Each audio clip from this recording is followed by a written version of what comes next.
Béatrice, pourriez-vous vous présenter en quelques mots? Comment s'est construit votre parcours et quelle relation entretenez-vous avec La Réunion? Je suis Béatrice Bignoche, je dirige le Fonds régional d'art contemporain de La Réunion depuis 2015. J'habite à La Réunion depuis plus de 30 ans maintenant. Mon parcours est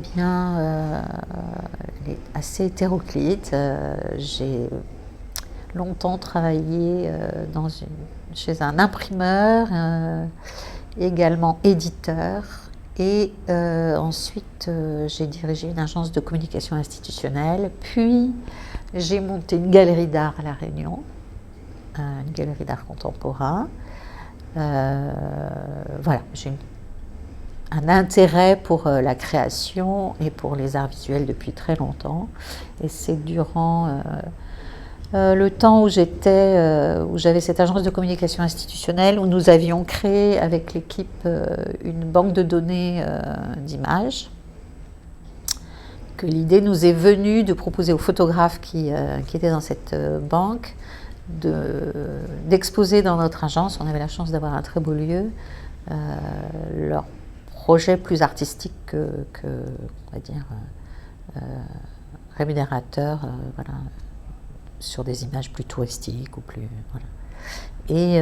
Et du coup, ça m'a donné le goût d'accompagner les artistes dans leurs projets. Voilà. C'est comme ça que j'ai viré du papier et de l'édition et la communication institutionnelle vers le soutien aux artistes. Comment présenteriez-vous la maison Bédier? Le FRAC est installé dans une maison dite Bédier. J'aime bien qu'on fasse la nuance parce que Bédier, c'est la maison du dernier directeur de l'usine et celui qui a fermé l'usine. Et pas forcément. Donc on est vraiment sur la fin de l'histoire, alors que cette maison a été construite au moment de la création de cette propriété. Donc voilà. Donc on est en train de faire évoluer pour enlever cette terminologie pour l'appeler la maison de la collection Réunion. Et ce qui est intéressant avec cette situation dans le bassin ouest de l'île, c'est que ça nous permet de toucher un public qu'on ne toucherait pas si nous étions par exemple à Saint-Denis. C'est-à-dire que quand même la plus grande part des institutions sont à Saint-Denis. Et on sait les difficultés qu'on peut rencontrer sur la route, sur les routes réunionnaises. Et le fait d'être dans le bassin ouest nous permet d'avoir un public qui vient du sud et qui vient de tout le bassin ouest. Donc c'est vraiment intéressant en fait. Voilà. Et la proximité avec le musée Stella Matutina nous laisse espérer qu'on pourrait tous ensemble travailler sur quelque chose qui s'appellerait Destination Stella si on est très touristique, hein, enfin dans cette idée-là. Mais en tout cas, de réfléchir ensemble au public et à la manière de les amener vers nous. C'est intéressant et c'est ce qu'on a fait avec le jardin là qu'on vient d'inaugurer, le jardin du Frac qui a vraiment été entièrement reconçu et réfléchi avec Sébastien Clément, le paysagiste qui nous a accompagnés. Et on est vraiment dans cette idée de revenir sur le patrimoine et sur l'histoire. Et donc, on a par exemple planté du coton, qui était une des premières plantations de la propriété Stella Matutina, du café. Enfin, il y a vraiment cette idée de faire du lien aussi avec le musée et plus largement avec l'ancien établissement, c'est-à-dire tout ce quartier. Voilà, ce qui est important pour nous. Pourriez-vous nous présenter succinctement le FRAC Réunion? Quelle place prend-il dans le paysage culturel réunionnais? Alors, le Fonds régional d'art contemporain de La Réunion, alors déjà, ce qu'il faut quand même indiquer, c'est que c'est le seul FRAC d'outre-mer, donc c'est quand même quelque chose d'important. C'est le plus petit FRAC, aussi bien en termes de surface d'exposition que de collection et évidemment de budget ou même d'équipe. Donc voilà, on se sent très très éloigné des 22 autres FRAC de France. Néanmoins, je pense que c'est une des structures très importantes de l'île qui a vraiment qui a toujours eu une place, je pense, importante de par son accompagnement auprès des artistes. Je crois que ça, dès sa création.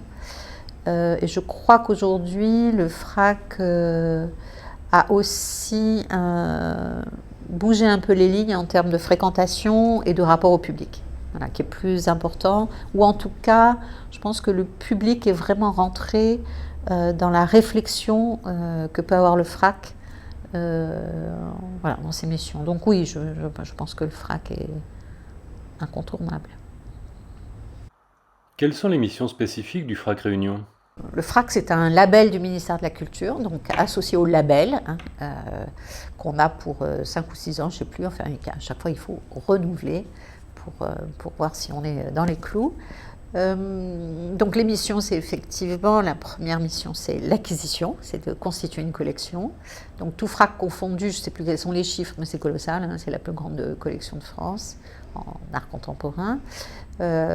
Et ensuite, il y a évidemment la question de la diffusion et de la sensibilisation, donc de l'éducation artistique et culturelle. Ce qu'on peut dire, c'est que de plus en plus, les FRAC, et je pense que c'est la particularité du FRAC de la Réunion, comme ça peut être celle d'ailleurs du FRAC Corse par exemple, c'est qu'étant éloigné, on vient prendre une mission complémentaire qui est celle de la production, ce qui initialement n'est pas prévu dans les missions des FRAC, qui est plus en général, qui est plus liée au centre d'art, qui sont là, dont les missions sont la production d'œuvres, et on le sent de plus en plus, en tout cas nous pour le FRAC, à La Réunion, on est beaucoup dans cet accompagnement de la production. Et évidemment, il y a la question de l'éloignement qui fait que le FRAC accompagne aussi beaucoup les artistes dans la circulation, la leur ou celle de leurs œuvres quand ils sont invités à l'extérieur. Voilà, donc on est dans une relation aux artistes qui est peut-être moins évidente dans les autres FRAC de France. Et ça, c'est dû à l'isolement ultramarin, avec toutes les difficultés que ça comporte, puisque quand on est ultramarin, on n'est plus tout à fait français quand il s'agit de transporter les œuvres. Il y a des taxes à payer, il y a des frontières que n'ont pas les artistes en France si vous voulez aller en Europe. En Europe, il n'y a plus de frontières, mais nous avons des frontières. Et ça, c'est une grande difficulté que les artistes rencontrent. Et donc, du coup, nous sommes là aussi pour les accompagner dans ce registre-là. Pourriez-vous nous détailler le projet artistique et culturel du FRAC tel que vous l'aviez imaginé dès 2015? Quand j'ai présenté ce projet artistique, donc que j'ai présenté en 2015 au moment où j'ai été retenue pour prendre la direction du FRAC. Aujourd'hui, nous sommes en 2023, donc il a évolué, puisque ça a été par phase, par volet, on va dire. Donc ça s'est élargi. Donc ce que je souhaitais dès le départ, c'était qu'on s'intéresse davantage à notre bassin océan Indien. Il me semblait que il fallait vraiment qu'on prenne conscience de qui nous étions dans ce bassin et pas forcément dans cette relation un peu jacobine voilà. Donc il y avait l'idée de décentrer, de se placer autrement pour regarder autrement. Et donc oui, il y avait effectivement la question complètement dingue du mouvement et de la circulation et de la mobilité dans cet océan qui n'a pas cessé depuis la création du monde. On sait que les Indonésiens ont peuplé Madagascar, que nous, on ne sait pas à La Réunion exactement comment ça s'est passé. Enfin, on nous raconte quelque chose, mais est-ce que c'est la seule option possible?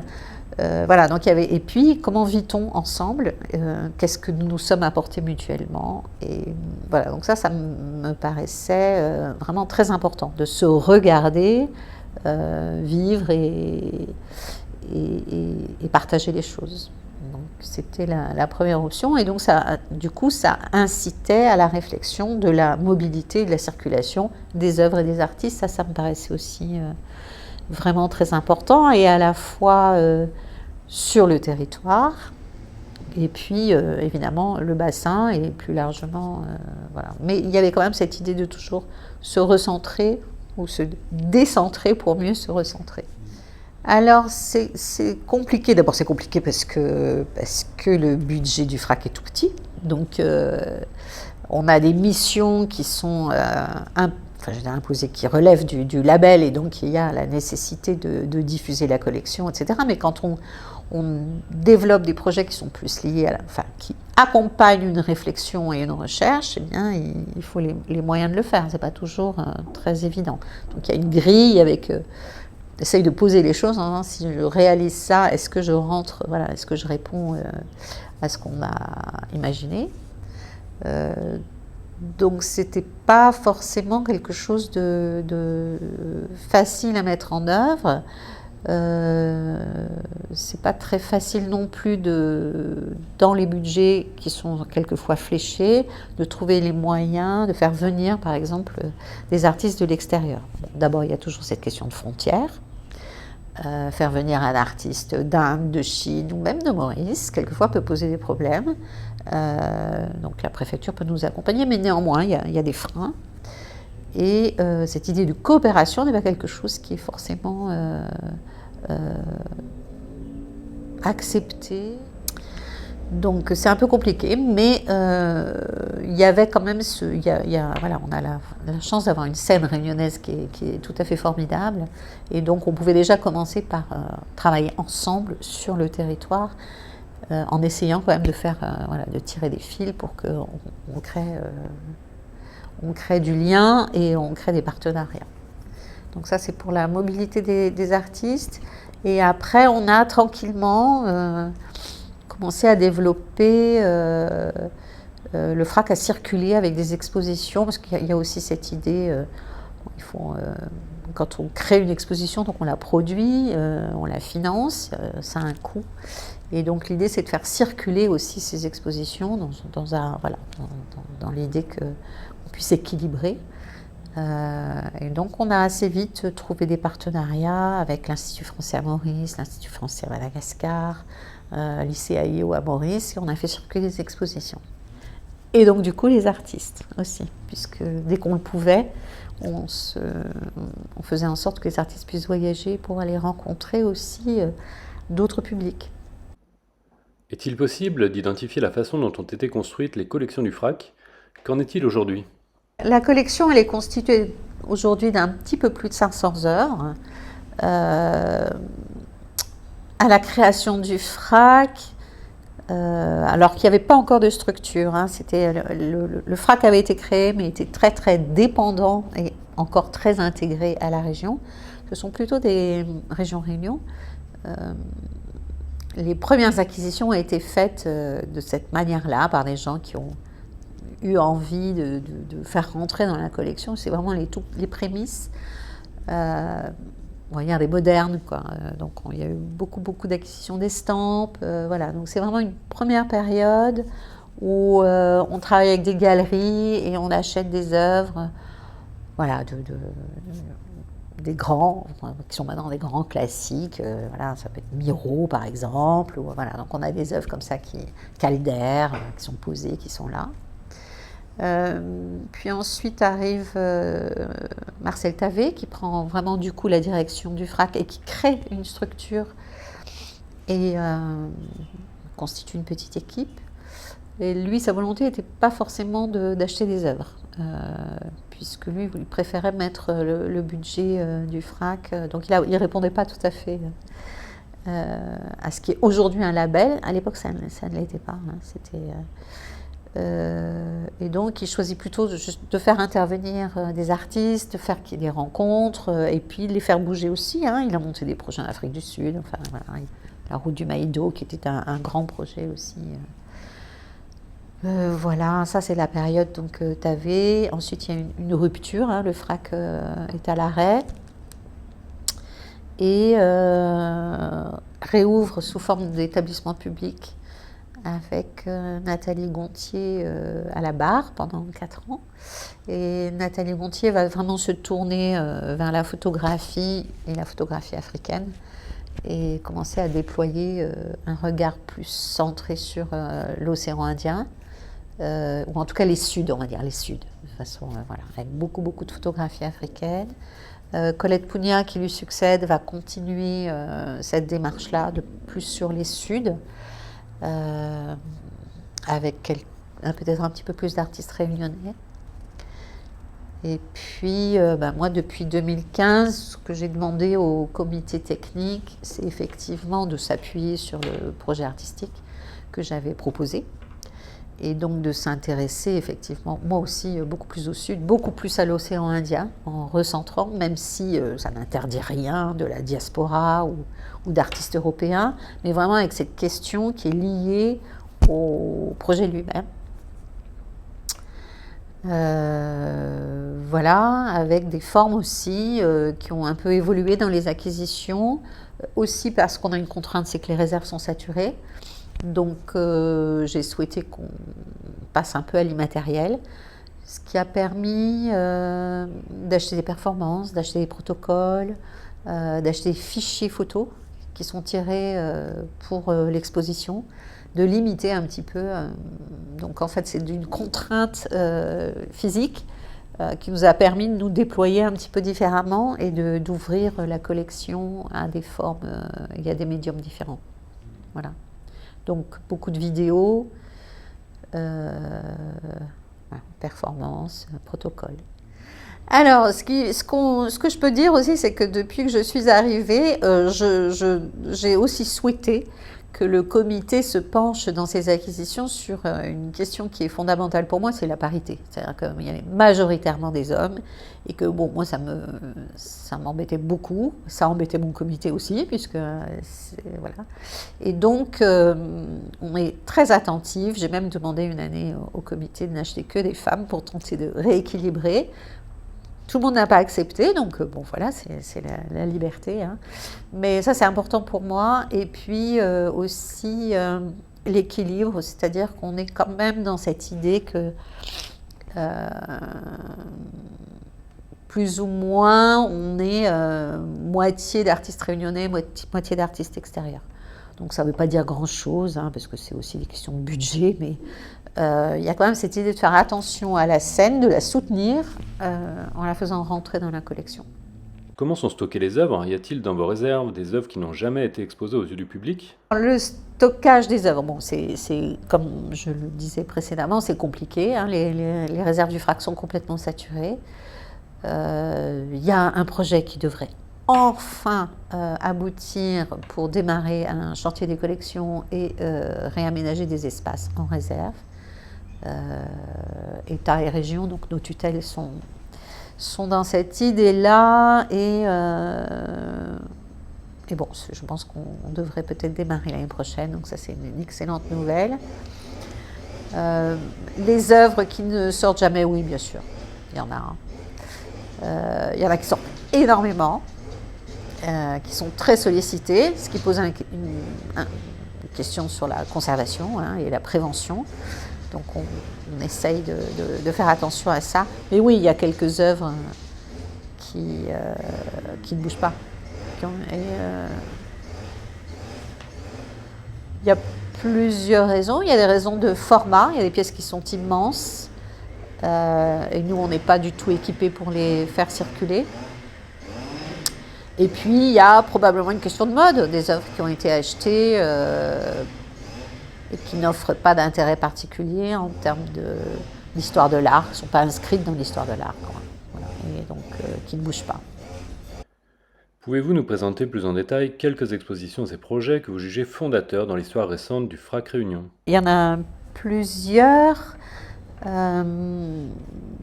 Donc la maison est fermée, et ça c'est une de nos préoccupations, hein, c'est-à-dire on est hors les murs depuis 2020 maintenant, donc c'est un petit peu compliqué.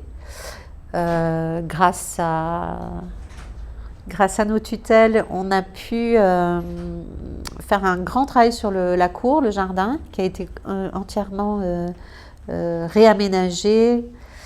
Et donc, un de nos grands projets, c'est de réinvestir ce jardin, maintenant qu'il est c'est un jardin collection. Hein. Collection parce que justement on a apporté des plantes endémiques et on a réhabilité complètement la cour. Et du coup ça nous a permis de poser des œuvres dans le jardin, ce qui fait que le public peut... Voilà, c'est un jardin public dans lequel on peut se promener, regarder des œuvres, en apprendre un petit peu plus sur la botanique. C'est un projet aussi qui a été conçu pour des raisons écologiques. Là, on l'a expérimenté l'été dernier, on a gagné 5 degrés en ayant tout replanté, parce qu'avant c'était que de la scorie, et voilà. Donc là vraiment on a récupéré de la fraîcheur, on a remis le bassin et la fontaine en route, et là aussi le fait que l'eau circule, ça, voilà, donc ça c'est aussi très important. Et voilà, donc le projet dans les mois qui viennent et en attendant que la maison soit réhabilitée, c'est qu'on réinvestisse complètement ce jardin. Donc il y a des tas d'idées d'artistes qui nous ont proposé aussi des projets. Voilà, de salles vertes, et voilà, on va aussi réfléchir autrement à comment on expose et comment on expose en extérieur. Donc ça c'est un des grands sujets. C'est assez aussi formidable parce qu'avec les écoles du quartier on imagine plein de nouveaux projets aussi. Voilà, on va probablement aussi inviter, on a déjà un jardin d'artistes, mais on va inviter un autre artiste à en faire un deuxième. Voilà, donc ça c'est un projet qui est joyeux et vivant.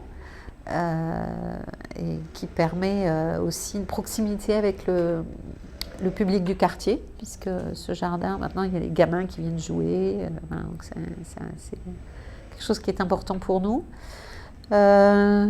Autre grand projet, il est en cours, ça y est, on l'a lancé depuis le 6 juillet dernier. Donc on a une exposition qui est au CCCOD à Tours. C'est une proposition de Julie Crène qui avait envie et je l'ai suivi, même si j'avais quelques réticences au départ, parce que j'avais un petit peu peur de l'exposition d'artistes réunionnais qui serait très exotisante, où on montrerait une scène en disant voilà, c'est les gens du Sud, ils sont comme ça. Alors que là, ce n'est pas du tout le cas, c'est vraiment une exposition dans un des très grands centres d'art français. On a reçu un accueil formidable et l'exposition sur 1000 mètres carrés de ces 34 artistes est vraiment une grande réussite. Donc ça a été un gros projet, hein, parce que pour faire circuler plus de 200 œuvres, c'est une opération et toujours en faisant attention. Donc il y a beaucoup d'œuvres qui ont été produites en France pour éviter du transport. Voilà, on a essayé de réfléchir comme ça. C'est jamais parfait, mais au mieux en termes aussi de développement durable, hein, prendre un peu soin de tout ça, de la planète. Ensuite, nous avons remporté dans le programme France Relance 2030, nous sommes lauréats de ce programme porté par la Caisse des dépôts et consignations pour le ministère de la Culture, avec le projet Autofocus, qui est un projet de jeu digital imaginé par Tatiana Pachama, qui est une artiste scénographe commissaire réunionnaise, qui avait obtenu un an de résidence de recherche au FRAC, qui a travaillé sur la collection, et qui, à partir de ça, a imaginé un jeu, à partir des photographies, enfin une série de photographies du FRAC, enfin une série, non, hein, une sélection,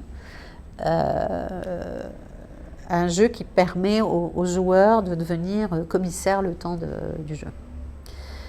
Voilà, donc ça, on lance ce programme, c'est très, très, très important. On travaille avec parce que les studios à La Réunion étaient un peu débordés, personne n'était disponible pour travailler avec nous.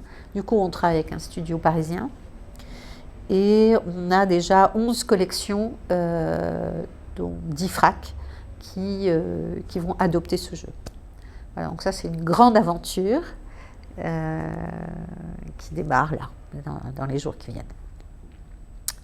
Et puis ensuite, nous avons un programme que nous lançons, que nous avons proposé à de nombreux partenaires, qui pour l'instant a un nom de code Indiane-Océanie, et qui est un projet qu'on porte avec Mario De Souza, qui est un jeune chercheur, commissaire indien.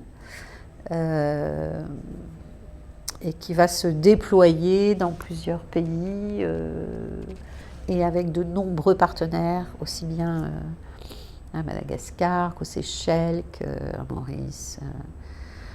On espère le Mozambique, la Réunion bien sûr, les Comores. Voilà. Donc ça c'est un projet pluriannuel qui va être porté pendant de nombreuses années et qui va déployer autour de la question de la circulation. Ça rejoint un petit peu le projet du FRAC et c'est pour ça qu'on le porte avec plaisir et voilà, sur la question des déplacements, des mouvements, des frontières, des horizons, voilà, comment aussi s'est constituée ces sociétés dans le bassin océan Indien qui se ressemblent et qui en même temps, voilà, donc toute la question de la créolisation, enfin voilà, il y a beaucoup de choses qu'on espère déployer. C'est sûr qu'il y a toutes ces questions-là qui sont importantes, puis tout est lié en fait. Bon, de toute façon, moi je suis pour la transversalité absolument, c'est-à-dire c'est un truc que j'ai pas dit, mais c'est pas simple. La preuve c'est que je l'ai pas beaucoup fait, mais j'essaye d'associer à tous nos projets des auteurs en littérature, en design, enfin voilà, vraiment l'idée c'est de s'ouvrir, puis d'arrêter de mettre des gens dans les cases, quoi. Alors nous, nos catalogues sont tous traduits en créole, enfin il y a aussi toutes ces questions-là aussi d'inclusion le plus possible, quoi, de réflexion autour de ça. Pourriez-vous nous parler du projet du Jardin Tijan qui avait été mené sous la direction de Marcel Tavé? C'est pas forcément un projet que je connais très bien. Évidemment, j'ai suivi ça, mais plus comme à l'époque, comme public et spectateur. J'ai évidemment lu les éditions qui sont parues, en particulier une dans les éditions du FRAC. Donc je connais l'histoire, mais pas très très bien. Mais on y est attentif, et c'est vrai que l'année dernière, on avait invité Gilles Clément à écrire dans un de nos catalogues.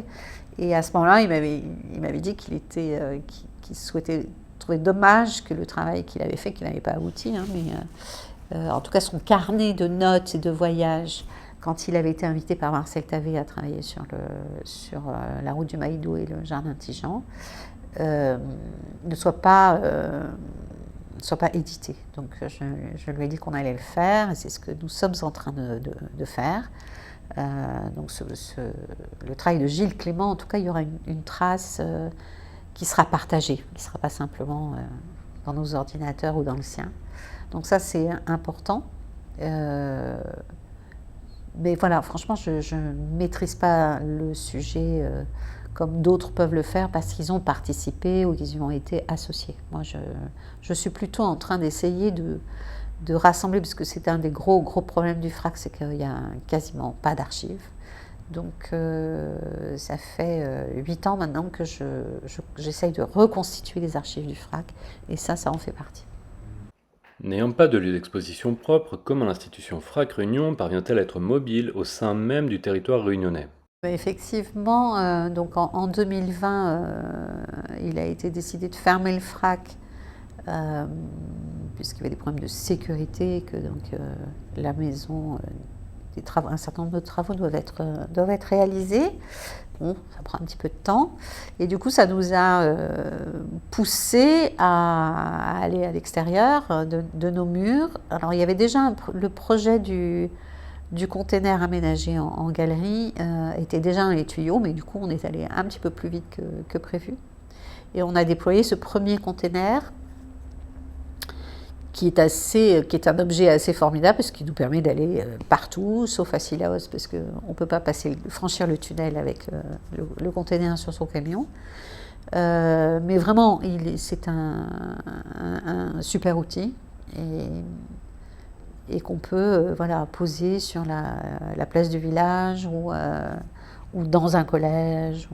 Et donc ça nous permet d'aller au plus près des publics, et ça c'est quelque chose qui est tout à fait formidable, et que du coup on va en mettre un deuxième en route. L'intérêt, c'est qu'on peut aussi, donc c'est une petite salle d'exposition, c'est un objet qu'on peut prêter, et donc qui permet à d'autres institutions ou associations de pouvoir déployer un projet quelque part. Donc c'est vraiment intéressant parce que c'est tout petit. Et du coup, il y a un rapport très très intime aux œuvres. Ça change vraiment la relation et le rapport aux œuvres. Et en termes de médiation, c'est assez formidable. Donc ça, c'est vraiment quelque chose dont on est ravi qu'il soit sorti de terre ou de mer. Et ensuite, les partenariats, je crois que ça nous a ouvert à nos autres partenaires finalement, aux autres institutions avec lesquelles nous étions déjà partenaires, mais ça a pris plus d'ampleur et plus de présence. Donc on a travaillé avec l'Artothèque du département, avec les bibliothèques universitaires. Alors on est à la BU Droit-Lettres du Moufia, et à partir de la rentrée, on sera à la BU du Tampon aussi. Donc ça, c'est formidable. Alors les chiffres, là, en termes de médiation de public, c'est complètement fou. Mais c'est un laboratoire, vraiment, puisque là, on est dans un lieu qui n'est pas du tout dédié à l'exposition. Donc le rapport des étudiants qui viennent bosser n'est pas du tout le même. Et ça, c'est vraiment un laboratoire pour nous. C'est très intéressant. Là, par exemple, à la rentrée... la prochaine exposition à la BU du Moufia, on va être sur une médiation sourde. C'est-à-dire qu'il n'y aura pas de médiateur, mais on essaye de mettre en place des tas d'outils qui permettront aux étudiants d'être complètement autonomes. Donc on va évidemment vérifier que ça fonctionne, mais bon, ça nous intéresse beaucoup. Et puis voilà, ça nous a permis finalement de rencontrer davantage et de créer des projets avec la Cité des Arts qui a accueilli des artistes en résidence qui auraient dû être chez nous, qui finalement sont venus ici. Donc ça nous a aidé à créer du lien. Donc d'une contrainte, finalement, on a déployé une relation différente. C'est un petit peu plus compliqué avec les publics puisqu'on n'est pas en lien direct, donc ça pose des difficultés en termes de communication puisqu'on n'est pas forcément émetteur quand on est accueilli. Et donc voilà, la relation, le public est là, mais on a moins de relations avec eux. Donc là, on est vraiment en train de travailler aussi là-dessus pour savoir comment on crée ce lien qui s'est un petit peu étiolé. Donc ça, c'est vraiment quelque chose dont on est assez heureux. En 2022, on a monté 9 expositions, c'est énorme, c'est vraiment important.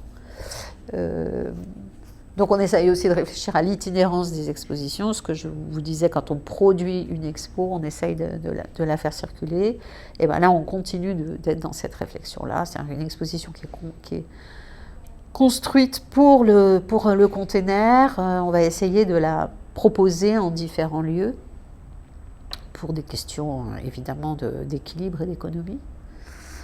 Pour la circulation dans le bassin, alors évidemment le Covid, c'était une catastrophe totale, on a les ruptures de liens, par exemple avec Maurice qui est resté quand même contraint très longtemps, les frontières ont été fermées plus longtemps que chez nous, enfin bon bref, ça vraiment... Donc entre-temps les équipes sont parties, du coup il faut renouer, donc là c'est ce qu'on a fait cette année. C'est ce qu'on a fait aussi avec une mission en Inde pour renouer aussi avec... Donc là, tout redémarre. Les relations avec l'océan Indien et puis plus largement l'Europe. C'est vraiment en train de se reconstruire. Mais on a eu une vraie rupture. Avez-vous des précisions à apporter concernant les liens que vous entretenez avec les territoires indiano-océaniques ? Pourriez-vous développer la forte volonté d'initier des partenariats avec d'autres institutions ? Ce qui est intéressant, c'est de rester ouvert. Alors après, il faut pouvoir quand même, ça aussi, le fait du Covid nous a tous enfermés, mais c'est de se rencontrer et de voilà. Donc, si on prend l'exemple de Madagascar, Il y a ces 2 fondations qui sont en train de déployer des choses assez formidables. La Fondation H, qui vient d'ouvrir un lieu là, au mois d'avril, qui est absolument extraordinaire. Et puis le projet de Joël Andriano Merisoa, qui est derrière, qui est une fondation aussi, Acanto Contemporary, pardon, qui eux aussi vont ouvrir, ont déjà un lieu, mais en ouvrent un aussi, voilà, là dans quelques mois. Donc de les rencontrer nous permet aussi de construire des projets et d'imaginer des accueils d'artistes, de résidences et par exemple sur le projet Indiane-Océanie, ces 2-là par exemple sont tout à fait partants pour déployer des projets. À Maurice, il y a un nouveau lieu qui s'appelle House of Digital Art avec lequel on est aussi maintenant partenaire pour les accompagner. Il y a l'Institut français de Maurice qui est très actif. On essaie comme ça de construire des relations. Et en Inde, en Inde c'est la Biennale de Kochi, c'est l'espace HH qui est un grand espace d'accueil de résidence à Goa. On a aussi Tara Books qui est un éditeur. Enfin, on essaye de s'ouvrir aussi, pas être qu'avec des institutions qui accueillent de l'art contemporain, mais aussi de réfléchir à des liens qui peuvent être en termes d'édition, pas que de la diffusion en fait, réfléchir aussi à la production, par exemple. À propos des mobilités des artistes réunionnais, faut-il nécessairement sauter la mer pour réussir? Moi, je pense que de toute façon, ce qui est essentiel, c'est de circuler. Enfin, ça me paraît important d'aller à la rencontre de l'autre, soit parce qu'il vient chez vous, ou soit parce que vous allez le voir. Mais aucun d'entre nous ne peut vivre tout seul avec soi-même. Donc il y a absolument cette nécessité de l'échange et de la rencontre. Pour le moment, à La Réunion, c'est extrêmement limité. Il y a très peu, il y a malheureusement, moi je dirais, pas assez d'artistes de l'extérieur qui viennent chez nous parce qu'on ne sait pas, on n'a pas forcément dans nos institutions respectives ou parce que le système ne nous le permet pas, les moyens, le système ne nous permet pas d'inviter des artistes. La coopération n'est pas aussi simple que certains voudraient le laisser penser. Une question de budget aussi. Donc nous, on ne sait pas en fait accueillir ici, chez nous, des artistes, des commissaires, des critiques d'art. Cette circulation-là ne se fait pas. Donc si on ne la reçoit pas, il faut bien aller la chercher.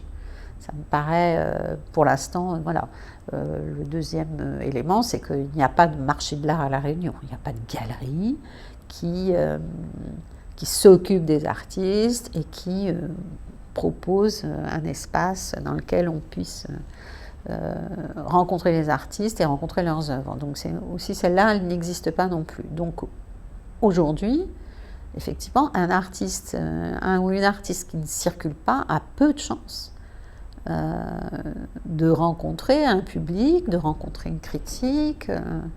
Donc oui, aujourd'hui, si on ne saute pas la mer, c'est compliqué. Donc après, de plus en plus se déploient les programmes de résidence à l'extérieur. Après, il faut trouver les financements, ce n'est pas toujours simple. Là, on a un gouvernement qui a signé un pacte de visibilité des Outre-mer, mais pour l'instant, il n'y a pas eu d'action. C'est signé, mais il devait y avoir 1000 billets d'avion. Il y avait plein de choses annoncées. Pour l'instant, elles n'y sont pas. Donc la circulation ne se faisant pas vers nous, actuellement, pas d'autre choix pour les artistes que d'aller vers et donc de sauter la mer. La question de l'hypermodernité est-elle prégnante sur l'île? L'émergence des technologies numériques a-t-elle modifié les manières de voyager, de créer et de conserver? Bon, alors moi je suis la vieille génération, donc j'aime encore beaucoup le papier, j'aime encore beaucoup, il y a des choses comme ça, donc je m'y fais, mais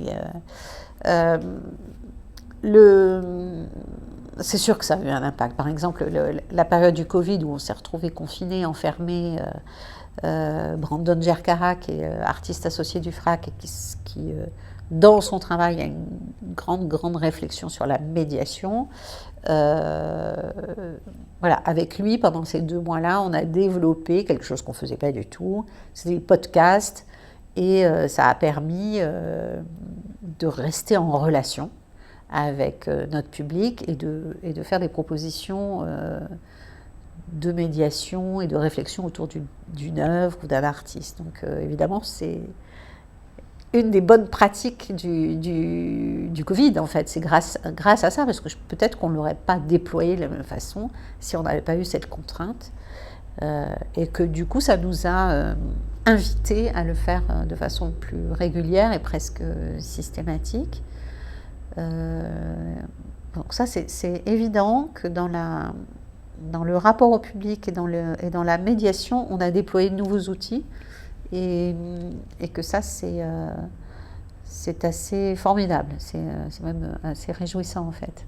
Bon, c'est complexe parce qu'il faut des compétences que, évidemment, nous n'avons pas en interne, donc il faut aller chercher, et que ça a un coût. Voilà, donc sur un budget qui n'a pas évolué, ou en tout cas, voilà, donc c'est des équilibres à trouver, mais oui, c'est important. Et puis, bon, voilà, si on se lance dans ce jeu digital, c'est qu'on croit aussi à ce type de projet, que ça fait sens. Voilà, après, moi, je pense que d'être face à une œuvre physique, c'est quand même plus intéressant.